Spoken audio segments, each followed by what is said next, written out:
Voilà. OK, voilà. Ça enregistre en même temps comme ça. OK. Alors voilà, ce qu'on va voir ce matin, c'est d'essayer de comprendre. Alors j'ai choisi un texte du Rav Zaks, mais je vais rajouter un peu des choses par-dessus parce que bon, le texte du Rav Zaks c'est un peu succinct. Mais on va essayer de comprendre en fait qu'est-ce que c'est que la notion de Emouna, la notion de foi. On va donc utiliser comme tremplin le Rav Zaks, mais on va commencer en tout cas par essayer de relier ça avec la paracha, comme le fait le Rav Zaks, et après d'essayer d'élargir un petit peu. Voilà ce que nous dit le Rav Zaks et la chose suivante. C'est une question très intéressante en tant que telle. Et c'est une question que Manitou, je vais te montrer, pose aussi. Et il nous dit, donc ici à la ligne 3, ou à la ligne 4, pardon, ce qui est surligné, il nous dit que dans la paracha, on voit qu'à chaque instant ou à chaque étape de la création, Dieu dit la phrase Vayar Elohim Kitov, etc. C'est-à-dire que à chaque fois que Dieu crée quelque chose, il regarde, c'est-à-dire, comme dit Manitou, qui explicite aussi ce verset, il y a d'abord création, dit Manitou, ensuite il y a jugement, et enfin il y a décret. C'est-à-dire, d'après Manitou et d'après le Rav Zaks, il y a donc écrit je crée, par exemple, Dieu crée la lumière, le ciel et la terre. Ensuite, il y a jugement, c'est-à-dire Dieu juge, est-ce que la chose est bien compatible avec la volonté divine? Une fois qu'il a défini qu'il a jugé, Vayar Elohim Kitov, Vayomer Hashem, c'est tov, c'est bien. Voilà. Donc, on voit qu'il y a jugement, création, jugement, puis enfin, Psakdin, décret, oui, la chose est bien.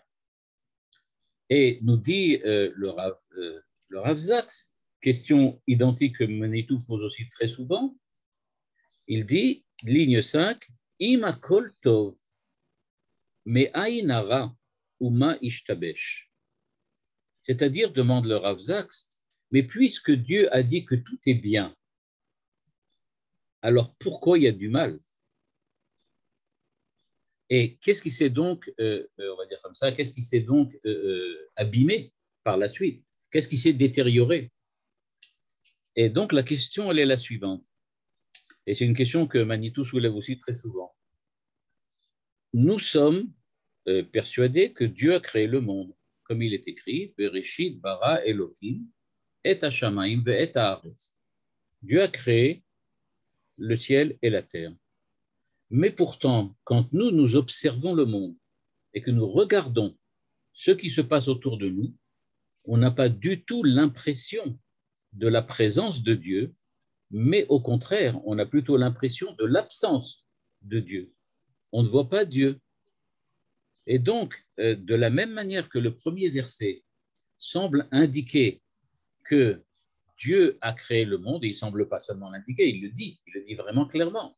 Il dit, oui, Dieu a créé le monde, mais moi, quand je regarde le monde, je ne vois pas ça.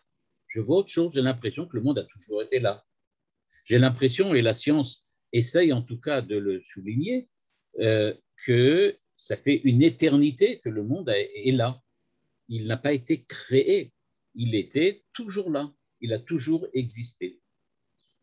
Et de la même façon, dit donc Manitou et ici le Rav Zaks, il pose donc la question, puisque Dieu a dit que le monde est bon, alors qu'est-ce qui s'est passé par la suite?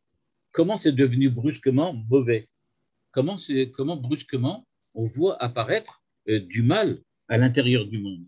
Le monde, a priori, aurait dû être qu'un rassemblement de biens, un rassemblement de choses positives. Or là, on a au contraire quelque chose de négatif. Et donc, c'est cette question-là que le Rav Zaks soulève. Maintenant, avant de donner la réponse du Rav Zaks, j'aimerais faire un petit détour par la réponse de Manitou.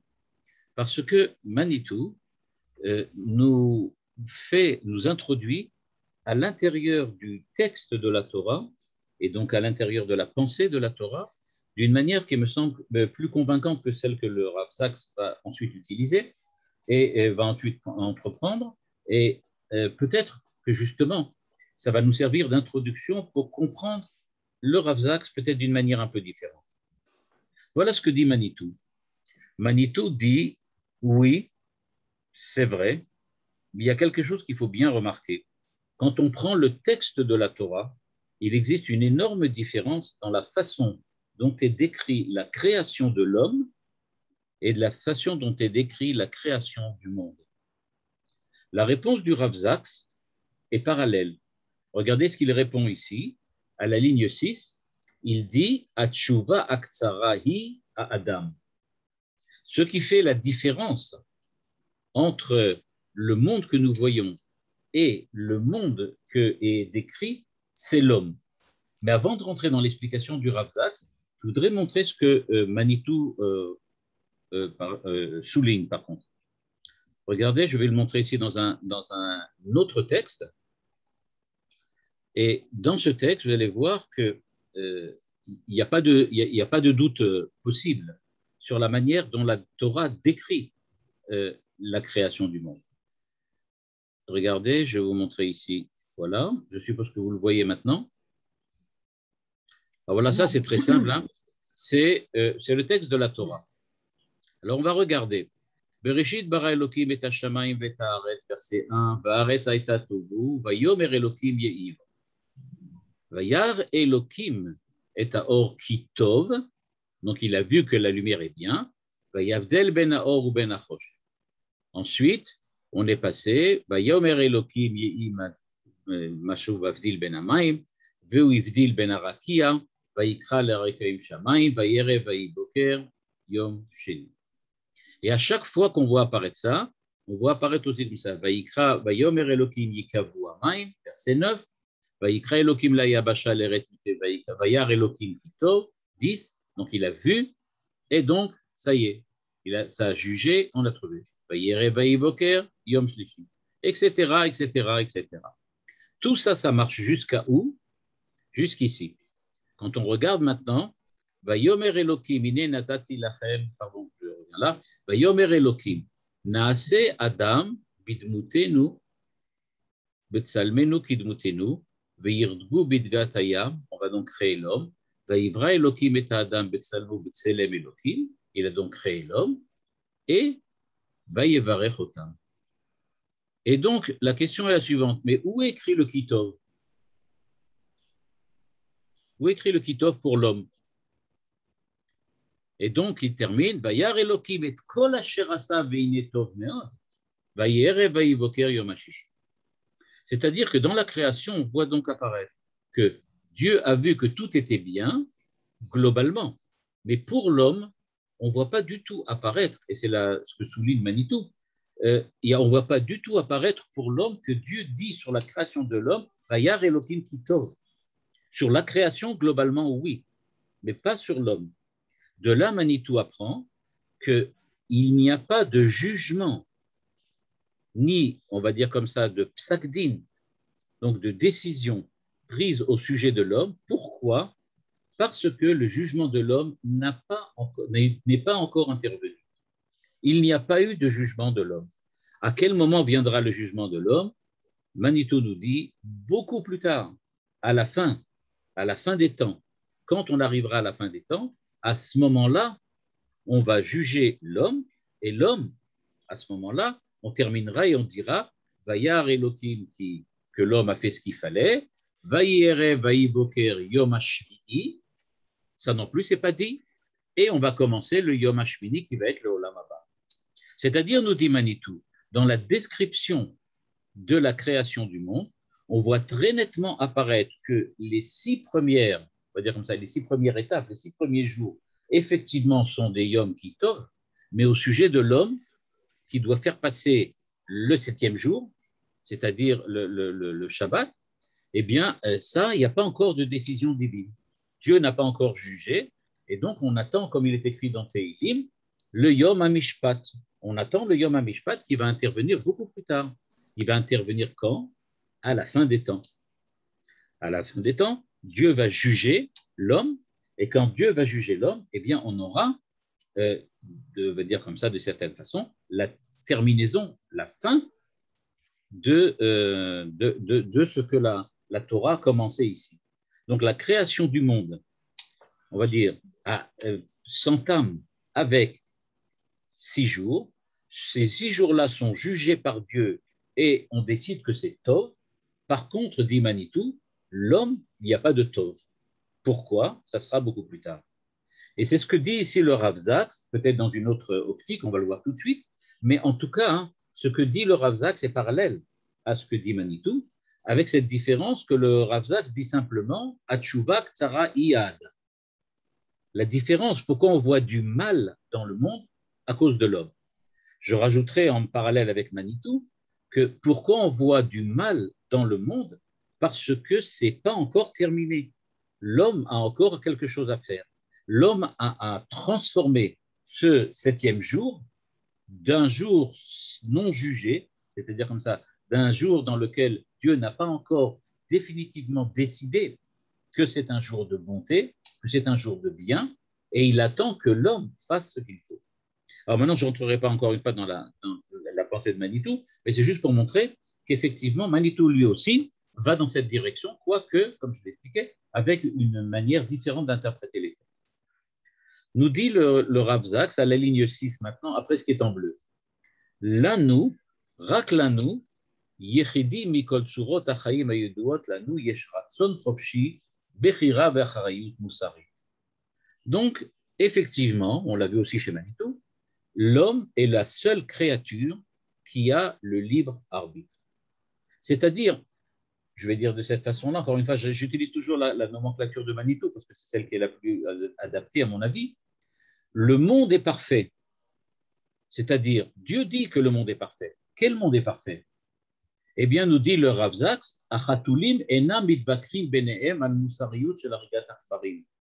Le monde est parfait parce que le comportement des animaux, le comportement des plantes, le comportement des astres est définitivement fixé et il n'y a rien à reprocher aux animaux quand ils accomplissent ce qu'ils font. Parce qu'en fait, étant donné qu'ils n'ont pas de libre arbitre, ils n'ont pas de liberté, la création du monde telle qu'elle est décrite dans la Torah nous interpelle en nous disant, regardez, le chat fait ce que doit faire un chat, le cheval fait ce que doit faire un cheval, la fleur fait ce que doit faire la fleur. Donc, chaque élément du monde va yar Elohim kitov, parce que le comportement de chacune des créatures est rigoureusement adapté et en harmonie avec la volonté divine. Dieu est tout à fait content, on va dire de cette manière-là, et tout à fait heureux de voir les chevaux se comporter comme des chevaux et les fleurs comme des fleurs. Par contre, pour l'homme, il ne voit pas encore l'homme se comporter comme un homme. C'est pour cela qu'il attend. Il attend de voir. Et comme nous dit Manitou, on attend le 8e jour. On attend que le 7e jour se termine, c'est-à-dire que l'homme veuille bien terminer la création. Et nous dit le Rav Zaks maintenant, que chez Anachnu aussi metatov, à la ligne 8, Anachnu mitkarvim le ma'alatam shel hamalachim, que chez Anachnu aussi metara, Anachnu gruim michayot teref. L'homme, par sa liberté, a la possibilité d'être soit comme un ange, soit comme un animal, ou peut-être encore plus cruel qu'un animal. C'est-à-dire que la liberté nous donne la possibilité d'infléchir le cours de l'histoire vers le bien ou vers le mal. Et on n'a pas encore décidé. L'homme n'a pas encore décidé. Il y a des horreurs qui se commettent aujourd'hui aussi. Il suffit de regarder ce qui va se passer bientôt en Afghanistan avec le Taliban. C'est seulement une question de temps. Et on voit bien qu'il y a encore des horreurs qui vont se produire. Mais on n'a pas terminé. Donc, comme disait Manitou, on attend. Et on attend que l'homme veuille bien se décider. Est-ce qu'il est comme un ange ou est-ce qu'il est encore plus mauvais qu'un animal? Et quand l'homme aura décidé, à ce moment-là, Dieu dira Vayar Elohim kitov, vayerev vayiboker, yom hashvi'i. Le 7e jour est terminé. Et donc, on peut passer au 8e, qui est ce qu'on appelle, nous, le Olam Haba, c'est-à-dire le monde futur. Donc, le monde futur, c'est un monde de la création. Pardon, c'est un jour de la création. C'est le 8e jour qu'on attend. Le 7e jour, c'est notre vie, c'est notre existence. Les 6 jours qui sont passés, les 6 jours de la création, ce sont les 6 jours que Dieu a observés, jugés et en fin de compte décidé que ce sont des jours bons, c'est-à-dire que tout ce qui a été fait est bon. La liberté de l'homme, elle, peut nous amener vers le bien ou vers le mal. Demande le Rav Hirsch, pardon, pas le Rav Hirsch, mais le Rav Zaks. Inken, et là c'est une question que ne pose pas Manitou, a priori. On va le voir, il la pose pas en tout cas de cette manière-là. Madoua istaken elokim ubarat surat chaim shekazo amesugal laarot et kol seder sheubara veshamar alav kitov. Le Rav Zaks pose une question très fine. Il demande, oui, mais pour quelle raison Dieu a-t-il créé une créature qui peut remettre en cause le bien et le bon qui existaient déjà durant les 6 jours de la création? C'est-à-dire, Dieu a décidé que la création est bonne. Dieu a décidé et jugé, et il a vu que la création était tout à fait parfaite, en harmonie avec la volonté, avec sa volonté. Mais alors, pourquoi a-t-il créé une créature qui peut tout détruire? Là, j'ouvre une petite parenthèse. Manitou dirait non, il ne peut pas détruire. On ne peut pas faire que les animaux ne soient pas bons. Les animaux resteront toujours bons. Ça ne changera rien. Mais c'est nous qui sommes mauvais. Et donc, demande par contre le Rav Zaks, il dit non. À partir du moment où le monde n'arrive pas à passer le 7e jour, le 7e jour, c'est celui que nous vivons maintenant, toutes les 2000 ans depuis la création, ou les 5000 ans depuis la création du monde, pardon, eh bien, les 5000 ans depuis la création du monde, ce sont 5000 années dans lesquelles on attend que l'homme veuille bien accomplir ce qu'il doit accomplir pour que la création se termine. Eh bien, on voit bien, nous dit le Rav Zaks, que l'homme peut détruire ce qui s'est passé jusqu'à maintenant, c'est-à-dire ne pas laisser passer la création au 8e jour. Tout des 6 jours est peut-être bon, mais tant qu'on n'a pas réussi à faire que l'homme soit bon, c'est-à-dire que l'homme soit parfait, de la même manière que les chats et les fleurs sont parfaits, eh bien, tant qu'on n'est pas arrivé à cette perfection, eh bien, le monde ne peut pas passer au 8e jour. D'un certain point de vue, et pas seulement d'un certain point de vue, mais d'une certaine manière de regarder, on peut dire que les 5000 ans qui nous ont entraînés depuis les 6 premiers jours de la création jusqu'à aujourd'hui sont la preuve que le Rav Zaks a raison en disant que l'homme détruit ce que Dieu a fait. Parce que Dieu avait fait un monde qui 6 jours était parfait. Le 7e, c'était en 24 heures, on aurait dû terminer, et on n'a pas terminé en 24 heures. Je rappelle que le premier homme, Adam Arishon, a fauté tout de suite, le premier jour. Et à partir de là, on n'a toujours pas réussi à réparer la faute de Adam Arishon, et on est toujours resté, on va dire d'une certaine façon, on est toujours en rade, en arrière, dans le 6e jour. Et donc, ce qui se passe, c'est qu'il nous reste encore quelque chose à faire, et ce quelque chose qu'il nous reste à faire, eh bien, on attend qu'on le fasse. Mais ça fait maintenant 5000 ans qu'on attend. Et donc, c'est pour ça, demande le Rav Zaks à la ligne 11, Madoua Elohim bara otan. Qu'est-ce que Dieu est parti faire là-bas? Pourquoi a-t-il choisi de nous créer? C'est ça la question que pose le Rav Zaks. Qu'est-ce que donc ce qui s'est passé? Eh bien, la réponse du Rav Zaks, elle est pas seulement étonnante, mais elle est très fine, vous allez voir, et à la fois aussi très intéressante. Nous dit le Rav Zaks qu'il y a une Gemara qui, en fait, pose cette question, la Gemara de Sanhedrin, et elle demande, en fait, qu'est-ce qui s'est passé? Elle raconte l'histoire suivante. C'est à la ligne 13 en caractère gras. Besha'a shebikesh hakadosh baruch hu livrot et ha'adam bara kat achat shel malaché Hasham. Donc, Dieu a voulu créer le monde, et donc il a créé aussi, avant, des malachim, des anges. Amar lahem, retzonchem naase adam betsalmenu. Il a dit, est-ce que vous voulez que je fasse l'homme à notre image? Amrou lefanav ribono shel olam ma ma'asav. Et donc les anges lui ont dit, ok, et qu'est-ce qu'il va faire, cet homme-là? Qu'est-ce qu'il va faire? Amar lahem, kar vekar ma'asav. Voilà ce qu'il va faire. En gros, il décrit l'histoire humaine, les 5000 ans qui se sont produits jusqu'à maintenant, avec toutes les catastrophes et tout le mal qu'on a vu durant l'histoire humaine. Amrou lefanav, les anges lui ont répondu, Ribono shel olam, ma enosh ki tiskerenu, ou ben adam ki tifkedenu.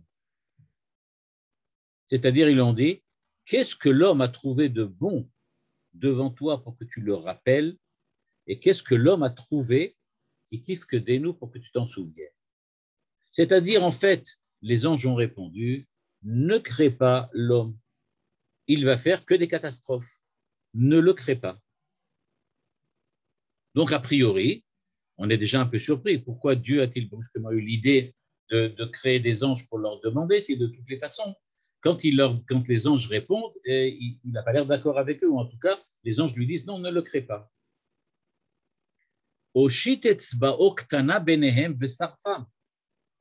Dieu a été très déçu de la réponse des anges. Et donc, qu'est-ce qu'il a fait? Il a pris son petit doigt et il les a brûlés. C'est-à-dire, il les a détruits complètement. Donc, Dieu crée des anges. Il demande aux anges, qu'est-ce que vous en pensez de l'homme? Alors, les anges, très intelligemment, lui disent, dis-nous exactement, qu'est-ce qu'il va faire cet homme-là? Il dit, voilà, il va faire des catastrophes. Il dit, bon, alors ne le crée pas. Alors Dieu dit, je ne suis pas content, votre réponse ne me plaît pas. Et il les brûle. Le Midrash continue, la Gemara continue. Vechen kat shnia. Arrive un deuxième groupe que Dieu a créé. Même chose, il leur demande, alors il faut créer ou pas créer? Les anges disent, ben non, c'est une catastrophe. Et il les brûle aussi. Kat shlishit amrou lefanav. Le Midrash continue avec beaucoup d'humour de dire que Dieu continue. Il crée encore une troisième. Il attend qu'il y en ait un qui sauf, on va dire comme ça, un groupe qui sauf lui dit on a le droit de créer l'homme. Et le troisième groupe des anges lui dit oh là, ribono shel olam, rishonim she'amru lefanecha ma'oilu. La troisième groupe d'anges, très intelligemment, lui disait à quoi ça a servi que les anges te révèlent la vérité? Les anges t'ont révélé la vérité. Ils t'ont dit, l'homme va faire la catastrophe. Alors maintenant, les premiers qui sont venus avant, tu les as brûlés. Les seconds, tu les as brûlés. Nous, tu nous demandes la même question. À quoi ça sert qu'on te réponde? On ne veut pas te répondre. Nous, on ne veut pas te répondre. Pourquoi? On sait que tu vas nous brûler en fin de compte. On sait très bien que l'homme va faire des catastrophes, mais si on te le dit, tu nous brûles. Donc, on n'est pas intéressé. Kol ha'olam kulo shel chahu, ils disent à la ligne 19. C'est-à-dire, le monde t'appartient. Kol ma shata rotze la'asot be'olamcha, t'as qu'à faire ce que tu veux. Ne nous demande pas notre avis. Donc, on voit que les anges, eux, ils n'ont pas de... Pour eux, la vérité est claire. La vérité, c'est que l'homme, c'est quelque chose de négatif. Et donc, ce que font les anges, c'est qu'ils disent, on n'est pas d'accord pour te répondre, pour te donner une réponse, mais on accepte, on accepte en fait ce qu'il y a à dire, ce qu'il y a à dire. Et donc voilà, toi ce que tu veux, tu le fais, et puis c'est tout. Kevan she'igia le'anshe dor hamaboul ve'anshe dor haflaga shema'asehem mekulkalim amru lefanav ribono shel olam lo yafe amru rishonim lefanecha. Et donc, qu'est-ce que Dieu a fait? Eh bien, il a dit, puisque vous ne m'avez pas dit de ne pas le créer, ça veut dire que je peux le créer. Et donc, Dieu a créé l'homme.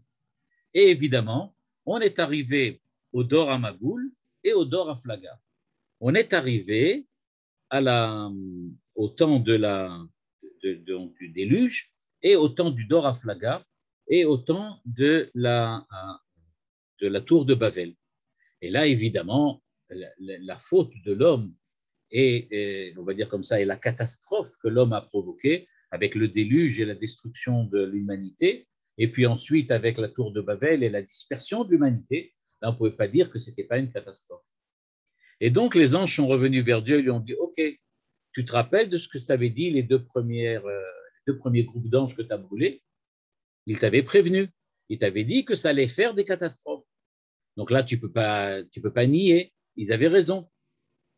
Et alors Dieu leur dit, Amar lahem, ve'ad zikna aniu, ve'ad seiva ani esbol.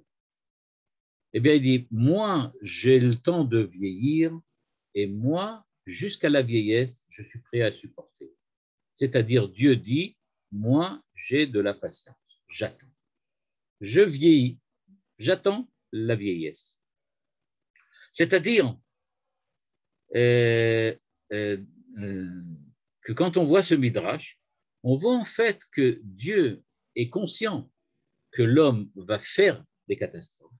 Et donc à la question que posait le Rav Zaks tout à l'heure, à savoir qu'est-ce que on attend, pourquoi Dieu a-t-il créé l'homme? Eh bien Dieu a de la patience.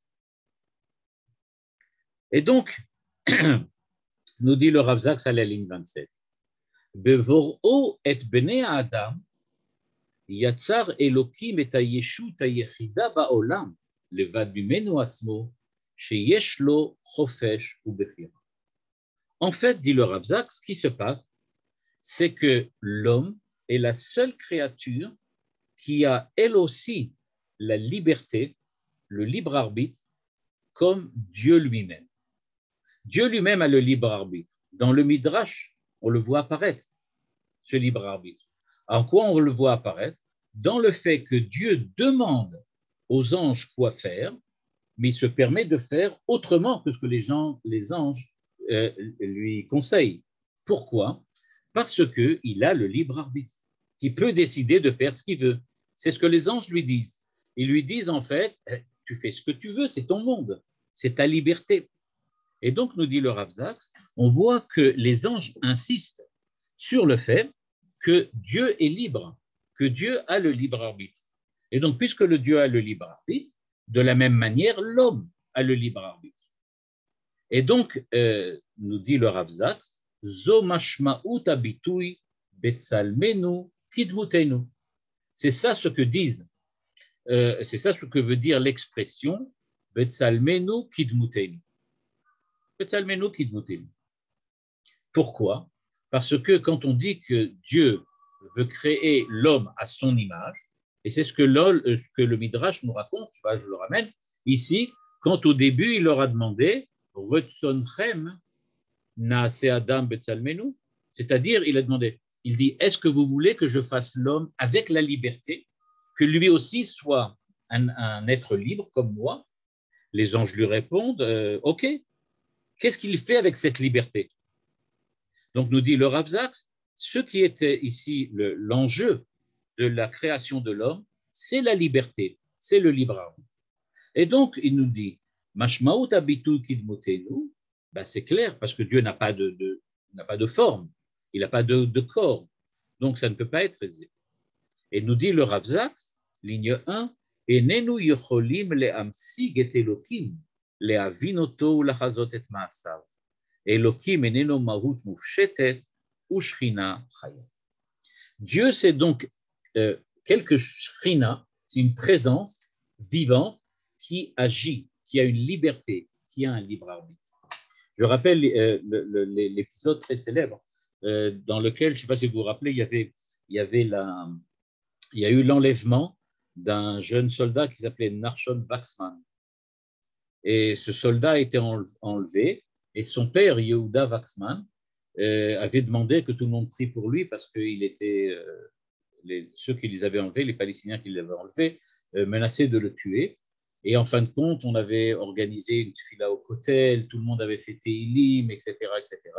Mais malheureusement, en fin de compte, Narshon Waxman, Zichrono Livracha, a été assassiné par les terroristes palestiniens. Et à l'époque, beaucoup de gens s'étaient posé le problème, métaphysique, théologique, de savoir comment c'est possible. Tout le peuple d'Israël, vraiment, s'est réuni, aussi bien en Israël qu'en Chutz La'aretz. Tout le monde s'était réuni pour prier, pour sauver, pour demander à Dieu de sauver Nachshon Waksman. Et non, il a quand même été assassiné. Et à ce moment-là, Yehuda Waksman, Zichrono Livracha, qui est décédé il n'y a pas longtemps, et qui, au moment de l'enterrement de son fils, dans la dracha qu'il a fait, il a fait un discours, et donc il a dit, vous savez, quand on prie Dieu, c'est pas automatique. Il n'y a pas de loi que prier Dieu, ça veut dire Dieu accepte ta prière. Dieu a le droit de répondre non à ta demande. Il a le droit de ne pas accepter ce que tu demandes. Et donc Dieu n'a pas accepté nos prières. On a demandé à Dieu, sauve Nachshon Waksman Zichrono Livracha, et Dieu n'a pas accepté de le sauver. Il a le droit de ne pas accepter. C'est ce que nous dit ici le Rav Zaks. Dieu, ce n'est pas quelqu'un dans lequel tu peux définir à l'avance comment il va réagir à ta prière ou à ta demande. Quand Dieu dit « Ayez Asher dit le Rav Zaks à la ligne 3, ça veut bien dire ce que ça veut dire. « Ayez Asher je serai ce que je serai. C'est-à-dire, c'est moi qui déciderai, c'est moi qui va décider ce que je vais être. Est-ce que je vais être le Dieu de la grâce, de la miséricorde, du Chesed Verachamim, ou je vais être Dieu du din et de la loi, et de la rigueur. Donc, il y a, dit le Rav Zaks, une liberté fondamentale de Dieu, et c'est cela qu'il a accepté de donner à l'homme. Nous dit le Rav Zaks, Dieu dit Eye Asher à la ligne 4, Ani Elohe Achofesh, Shechanan et Adam Bechofesh. Je suis le Dieu de la liberté qui a donné à l'homme la liberté. C'est donc, ça veut dire que du point de vue de Dieu, il n'y a pas de limitation. Il n'y a pas de limitation. Je peux choisir ce que je veux et je peux décider de ce que je veux. Et ici, le Midrash nous le raconte de manière humoristique un peu, en nous disant qu'en fait, Dieu dit, je veux donner la liberté à l'homme, la liberté que j'ai moi aussi, je veux lui donner, je veux le lui octroyer, et donc je vous demande aux anges, est-ce que vous êtes d'accord? Vous ne voulez pas, bon, je vous brûle. C'est moi qui décide en fin de compte ce que je fais. Nous dit donc le Rav Zaks, Briat Adam betzelem Elokim, a Elokim she'en lo tzelem, basher hu achofesh hamuchlat, פירוש אפוא בריאתם של יצורים בעלי חופש בחירה, שלעולם אין לדעת בוודאות מה יעשו. C'est-à-dire, nous dit le Rav Zaks, Dieu, en octroyant à l'homme la liberté et le libre arbitre, accepte de prendre le risque de ne pas savoir à l'avance ce que l'homme va faire. C'est-à-dire, l'homme peut faire ce qu'il veut, Yeyu Asher Yeyu, dit le Rav Zaks. C'est eux qui vont choisir de devenir ce qu'ils veulent devenir. Dieu ne peut pas leur imposer ce qu'ils doivent faire et ce qu'ils doivent être. Il leur dit, voilà, j'attends, mais je ne vous impose rien. Vous pouvez faire ce que vous voulez, ça prendra le temps qu'il faut, mais moi, je vais attendre, j'ai de la patience. Nous dit le Rav Zaks aussi, חופש הוא מעצם הגדרתו לעניינך, חופש לעשות את הטוב וגם לעשות את הרע. On est quelquefois un petit peu surpris, ou quelquefois, pas quelquefois, souvent extrêmement déçus dans le champ de l'éducation, notamment quand on investit énormément d'efforts pour l'éducation des enfants, l'éducation des générations à venir, etc. Et on voit que ça ne donne pas ce qu'on attendait. Ils ont choisi un autre chemin. Le Rav Zaks nous répond en fait et nous dit ici, d'une certaine manière, il nous console entre guillemets, et il nous dit, mais la liberté, c'est précisément la possibilité de faire le bien ou le contraire. C'est-à-dire, on ne peut pas, dans le cadre de l'éducation, imposer quelque chose. On peut proposer, on peut essayer de convaincre, on peut essayer de montrer quels sont les aspects positifs de ce que nous pensons être le comportement adéquat et parfait. Mais il n'empêche qu'en fin de compte, la décision dernière, la décision qui sera prise sur le terrain, cela sera celle de la personne elle-même. Parce qu'il est libre. Il a le tselem Elohim. Il a la volonté, le libre arbitre. Et donc, c'est lui qui va décider qu'il peut faire le bien, mais que malheureusement aussi, il peut choisir de faire autrement. Et donc, Rav, pardon? je peux vous poser une question Oui, tout à concernant fait. le libre arbitre.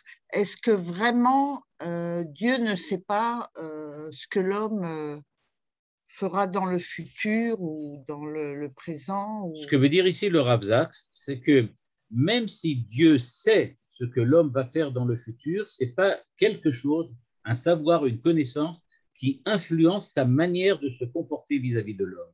C'est-à-dire, admettons qu'il sache que je vais faire demain quelque chose de pas positif, disons, eh bien, ça ne l'empêche pas de me laisser le faire. Il ne va pas intervenir pour ça. Et justement, ce que veut souligner ici le Rav Zaks, c'est que Dieu donne du temps parce que précisément, il n'intervient pas. Et donc, nous dit aussi le Rav Zaks, regardez ce qui était en rouge, en brun là, Mina dilema azo gam elokim eno yachol livroar. Il n'y a pas le choix. Dieu ne peut pas changer ça. La liberté, ça veut dire qu'on peut faire des erreurs. Et donc, c'est pour ça que ce que les anges ont demandé, en fait, c'était pourquoi Dieu a-t-il créé une créature qui va pouvoir se révolter contre lui, qui va pouvoir détruire la création, qui va pouvoir se tuer les uns les autres. Eh bien, la réponse de Dieu, nous dit le Rav Zaks, c'est de dire Ani Elokim Mukhan Lechakot. C'est ce qu'il nous dit ici à la ligne 16. Ça veut dire, en fait, Dieu dit, je donne du temps. Les années qui passent, les 5000 ans qui sont passés jusqu'à aujourd'hui, et le temps qui va encore venir, c'est la patience de Dieu. Dieu a la patience d'attendre que l'homme fasse ce qu'il faut faire. C'est-à-dire, Dieu dit, je n'impose rien à l'homme, je n'impose rien à l'histoire humaine, j'ai la patience d'attendre que l'homme entraîne son histoire dans la bonne direction. Et nous dit le Rav Zaks, Dieu dit en fait, s'il faut 10 générations jusqu'à l'apparition de Noah, ou bien 10 générations jusqu'à Abraham, eh bien j'attendrai 20 générations. C'est-à-dire, Dieu dit en fait, l'histoire humaine, c'est vraiment l'histoire humaine, ce n'est pas l'histoire de l'homme, c'est l'histoire par l'homme, grâce à l'homme. C'est l'homme qui fait son histoire. Et le Rav Zaks de continuer en disant, Yarzevu oti bene adam kechol asher yarzevu, ani lo ishtane. Yasu etara kechol sheyasu, lo ityaesh. C'est-à-dire, nous dit le Rav Zaks, que Dieu dit, moi, je ne suis pas déçu par l'homme. Même s'il me déçoit, ok, il me déçoit. Il fait du mal, il fait du mal. Moi, je ne désespère pas. C'est-à-dire, j'attends. Et donc, même s'il faut quelquefois refaire toute l'humanité, bah, il reste quand même Noah. Il y a quelque chose de l'humanité qui est resté, et à partir de Noah, on recommence. Mais Dieu dit, en fait, moi, je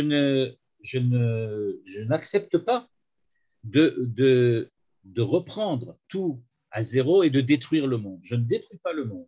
Je laisse l'humanité, même si en fait il n'accepterait pas. Ici, dit le Rav Zaks, il y a quand même une fois où Dieu, on a l'impression qu'il a été tellement déçu qu'il a désespéré. Mais bon, il a quand même laissé quelqu'un de l'homme.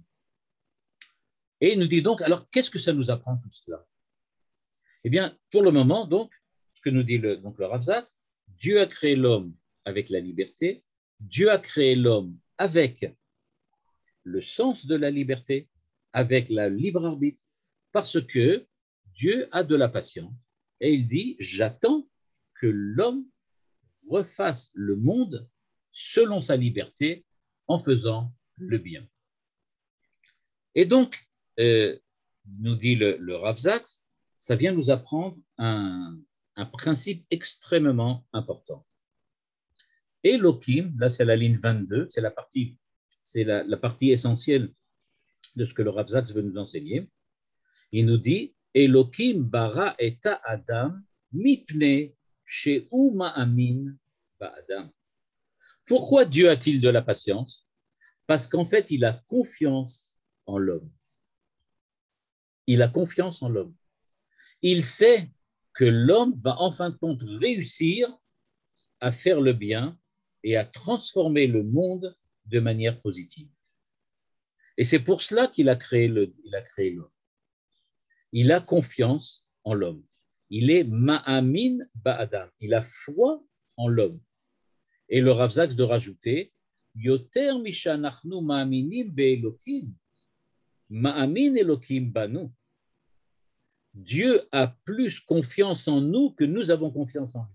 Dieu a plus de foi en nous que nous avons de foi en lui. Et il va le dire par la suite à la ligne 29. Les philosophes, les théologiens se posent toujours énormément de questions. Comment prouver l'existence de Dieu? Comment amener l'homme à avoir une foi en Dieu? Eh bien, dit le Rav Zaks, c'est peut-être important, mais ce qu'il est surtout important de se rendre compte, c'est que Dieu a foi en l'homme. C'est ça le véritable, on va dire comme ça, c'est ça le véritable enjeu de la création. Le véritable enjeu de la création, c'était de savoir est-ce que Dieu aura oui ou non foi en l'homme? Pas que l'homme ait foi en Dieu, mais est-ce que Dieu aura foi en l'homme? Et c'est ça ce que les anges ont, on va dire comme ça, se sont disputés avec le Créateur. C'est à ce sujet-là. Ce qui s'est passé, c'est que les anges ont dit tu ne peux pas avoir confiance en lui, tu ne peux pas avoir foi en lui, en l'homme. Laisse-les tomber. Et Dieu dit je ne suis pas d'accord. Je vais avoir foi en l'homme et avec sa liberté, l'homme va faire ce qu'il faut. Et donc Dieu dit j'accepte de créer l'homme parce que moi je crois en lui. Ani ma'amin ba'adam. Je crois en lui. Anachnu koshlim venoflim, dit le Rav Zaks à la ligne 23. Nous-mêmes, nous faisons des erreurs, nous tombons, nous trébuchons. Aval bekol pa'am shezekore lanu, Dieu dit Adzikna ani u ve'atseva ani espol. C'est-à-dire Dieu dit j'ai la patience. Le'olam lo evater ala enoshut ve'lo abed et emuni ba. C'est donc, nous dit le Rav Zaks, l'important ici, c'est que Dieu dit je ne perdrai jamais foi en l'homme. Et donc, toute la question, comme dit le Rav Zaks à la fin du texte, à partir de la ligne 29, toute la question des philosophes de savoir comment fait-on pour prouver à l'homme qu'il faut avoir foi en Dieu, c'est du temps perdu. Ce n'est pas Dieu en quel il faut croire, c'est prendre conscience que Dieu croit en nous. Sinon, il n'aurait pas créé l'homme.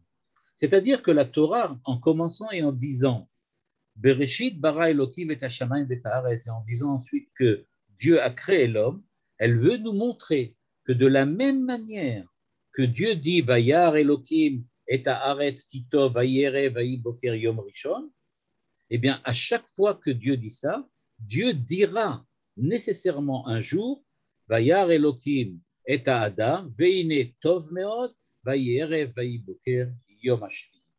C'est-à-dire que Dieu va dire à un certain moment j'ai eu confiance en l'homme et j'avais raison d'avoir confiance en l'homme.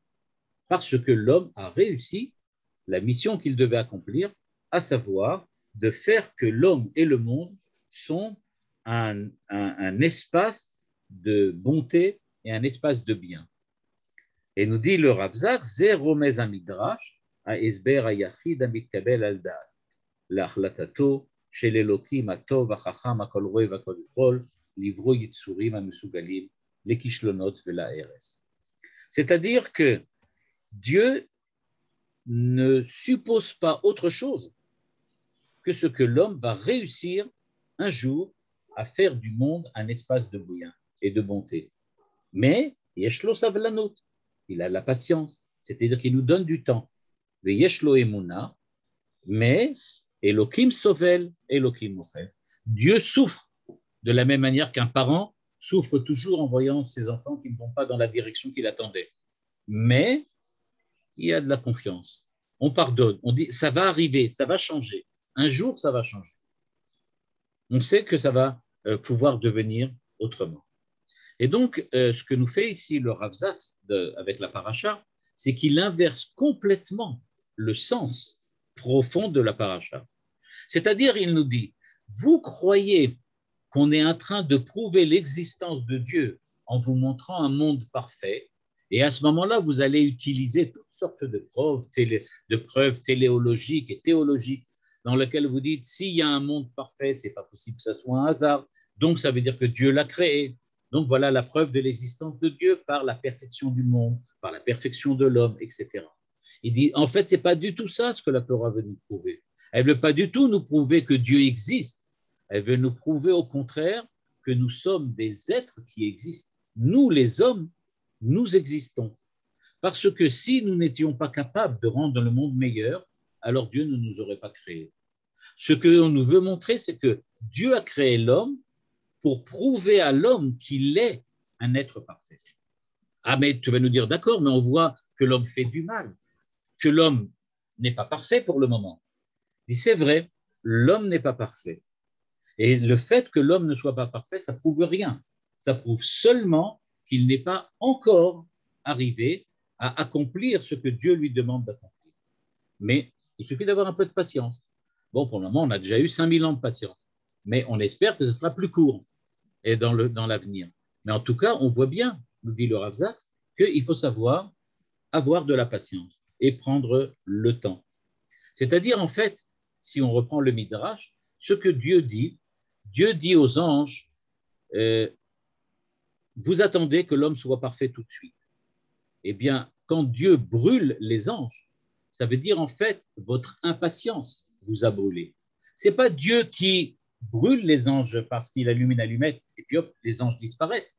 Mais ce que ça veut dire, c'est que les anges ont disparu d'eux-mêmes parce qu'ils n'avaient pas de patience. Ils n'avaient pas la patience suffisante. Eux, ils voulaient tout de suite le résultat. Je veux voir un homme parfait tout de suite. Et c'est souvent un petit peu dans l'éducation, parce que nous, on a aussi un peu la volonté de tous entre nous, quoi. À savoir qu'on voudrait bien que tout de suite, la réponse soit là. Et peut-être qu'elle n'est pas là tout de suite. Peut-être qu'il faudra attendre une génération, 2 générations, 10 générations pour que ça marche. On ne sait pas. Nous, ce qu'on essaye de faire, c'est de faire au mieux. On essaie de réussir. Quand même. Pardon? Il y a une deadline. Il y a quand même un moment. D'après ce que nous dit le Rav Zaks, il n'y a pas vraiment de deadline. C'est-à-dire qu'il faut avoir de la patience. On ne sait pas. C'est peut-être pas pour cette génération-là, c'est peut-être pour une génération plus tard. Je peux raconter des histoires comme ça. Il y en a beaucoup, tout le monde en connaît. Hein. Mais par exemple, j'ai un ami dont le fils est devenu pas du tout religieux. Il est parti aux États-Unis. Là-bas, il a réussi une très très belle carrière en informatique, etc. Et il s'est marié tout à fait par hasard avec une femme juive, tout à fait par hasard, parce qu'il l'a rencontrée à l'université. Et il a eu des enfants. Et au bout d'une vingtaine d'années, il a décidé qu'il revenait en Israël et il était entre-temps redevenu religieux. Mais ce n'était pas quelque chose qui était prévisible. A priori, il aurait dû rester non religieux et continuer à habiter la petite ville américaine dans laquelle il habitait là-bas, avec son énorme villa et avec sa piscine, etc. Et pourtant, voilà, il est revenu dans un petit appartement en Israël parce qu'il pensait que c'était le mieux pour l'éducation de ses enfants. Donc, on ne peut pas dire à l'avance combien de temps ça va prendre. Avec cet ami-là, bon, ça s'est bien terminé. Ses enfants ont bien, en fin de compte, son fils a bien repris le chemin. Ça ne veut pas dire que chez tout le monde, ça va être la même chose. Et ça ne veut pas dire que tout le monde va réussir comme ça. Peut-être qu'il faut attendre une génération, 2 générations, je ne sais pas. On ne peut pas savoir à l'avance. Mais en tout cas, on a la possibilité, la capacité de faire ce que Dieu demande, puisque nous avons eu et reçu de Dieu la liberté, le libre arbitre. On a reçu de Dieu la force de pouvoir transformer le monde et de lui apporter quelque chose de positif. Bien, cette capacité-là que nous avons reçue, c'est ça ce que la Torah dit quand elle parle de quand Dieu dit aux anges, Naase Adam Betsalmenu. Parce que, évidemment, le problème que le verset pose, Naase Adam Betsalmenu, ça veut dire que Dieu, le verset parle au pluriel. Naase, faisons l'homme. Or, Dieu est tout seul. Alors, comment on peut dire faisons? Alors, le Midrash nous raconte qu'il a créé des anges à qui il a demandé est-ce qu'il faut ou pas créer l'homme. Et donc, la réponse des Chachamim, c'est que les anges disent on veut tout de suite qu'il soit bon. La réponse de Dieu, vous allez disparaître tout de suite. Il n'y a rien qui est précis. Moi, je donne une petite interprétation du Midrash que le Rav Zak ne donne pas, mais qui me semble rigoureuse. Pourquoi les anges ont-ils été brûlés tout de suite? Pourquoi ils ont été brûlés tout de suite? Eh bien, à mon avis, c'est ça la véritable réponse à l'impatience des anges. Si vous demandez que l'homme réussisse tout de suite, alors vous n'avez pas de raison d'être. Vous, les anges, vous dépendez de l'homme. Parce que le 7e jour, comme nous a expliqué Manitou, c'est un jour durant lequel on voit l'homme créer, transformer et améliorer le monde. Si vous demandez un résultat tout de suite, le résultat est négatif, parce que l'homme n'a pas encore réussi. Et donc, vous n'avez pas de raison d'être. Ce que fait le troisième groupe d'anges, c'est qu'ils disent à Dieu, en fin de compte, c'est toi qui crées l'homme, parce que tu as ta volonté. Tu attends que ta volonté soit faite. Alors vas-y, fais-le et attendons. C'est-à-dire que le troisième groupe des anges, lui, il a de la patience. Il dit, puisque toi tu le veux, fais-le, selon tes critères. Tu as le critère de patience, fais-le. Mais au bout d'un moment, ils viennent voir Dieu et ils lui disent, hé, regarde, tu as eu de la patience, ça n'a pas marché. Il y a une catastrophe, il y a le déluge, il y a la tour de Babel. Alors, qu'est-ce que tu as? Tu as vu que c'est eux qui avaient raison. La réponse de Dieu aux anges, c'est de dire, j'ai encore de la patience.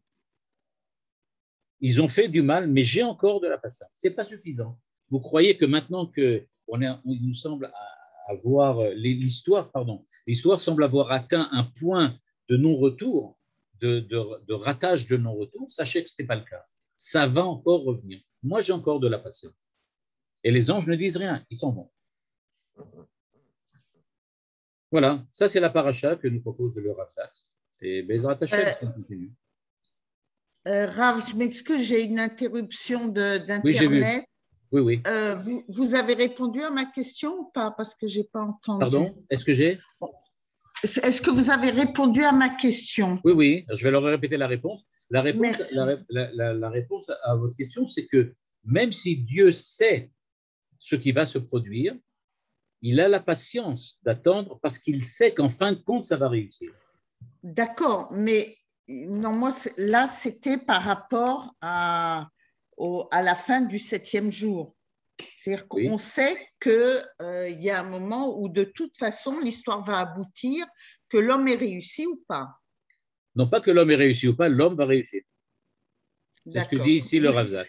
Il dira l'homme va réussir en fin de compte. On ne sait pas combien de temps ça va prendre. Maintenant, on nous dit, ah oui, il y a écrit, je suppose que c'est le texte auquel vous faites allusion, dans lequel il est écrit là-bas que si jamais ça ne marche pas, alors Dieu va lui-même apporter le Mashiach, même si ça ne marche pas. Alors, j'avais entendu une fois du Rav Tzvi Yehuda qui disait la chose suivante.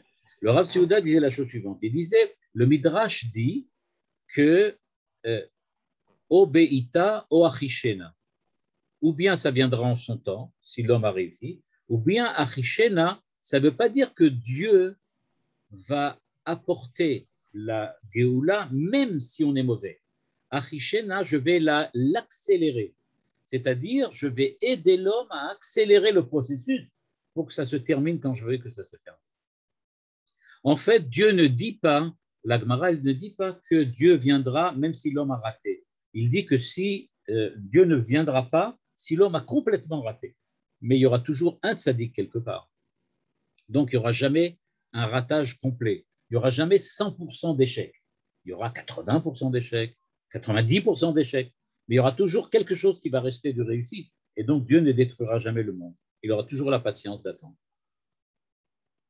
C'est la réponse que j'avais entendue du Rav Tzvi.